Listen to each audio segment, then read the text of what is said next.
ẹ̀yin tèmi actress Liz da Silva ó ti sọ̀rọ̀ sókè o lórí gbogbo awuyewuye èyí tó ń lọ káàkiri gbogbo orí ayélujára.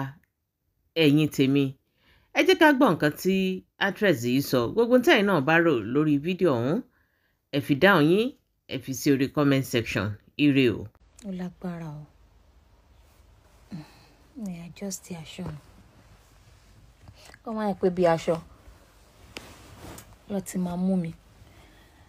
Tí ènìyàn bá wà fúnlẹ̀ ayé yìí tó ń ṣiṣẹ́, ì máa mú ọjọ́ kan láti fi ṣe ìjọsìn mi. Tó bá ṣiṣẹ́ níjọ́ Monday, Tuesday, Wednesday, Thursday, Friday, Saturday, jọ́ ẹ ló mú tí wàá sinmi. Àbíkẹ́ jọ́ Sunday wàá fi Saturday yẹn wàá fi sinmi.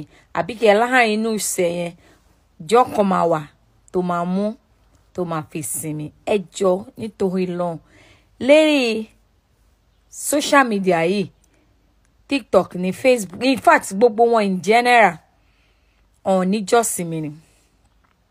Kò sí jọ́yọ̀ kan tí wọ́n máa mú pé jọ́ eléyìí o jọ́sìn mi ni o. Ẹ jẹ́ ká shut down. Fóònù gan-an tá bá lò tí bátìrì ẹ̀ bá kú ì máa ń padà kú tí ni ò bá plug yẹ.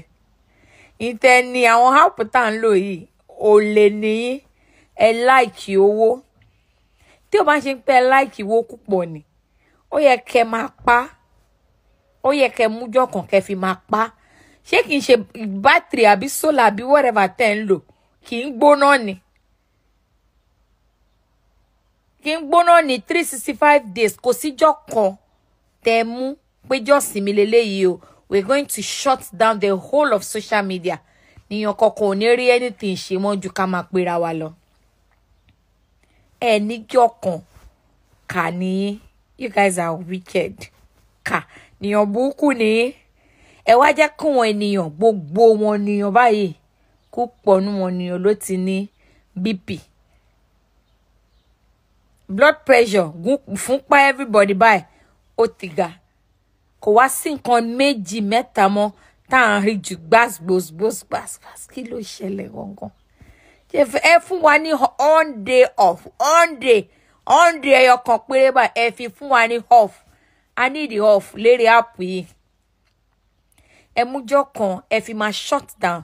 Ìbàjẹ́ nínú oṣù kan ni ẹ mújọ́ kan. Ẹ ó lè ní 365 days gbogbo ẹ̀ 247 láti àwọn ọ̀dàlẹ̀. Lẹ máa tàn kíní buku yìí sílẹ̀. Bẹ́ẹ̀ tàn kíní buku yìí sílẹ̀ ní dájà lẹ̀ ní ṣe gbàsgbòs. Wọ́n negative activities tó wà lérí app yìí ní FYP àbí kí ni wọ́n pè shit yẹn. Mi lè kà.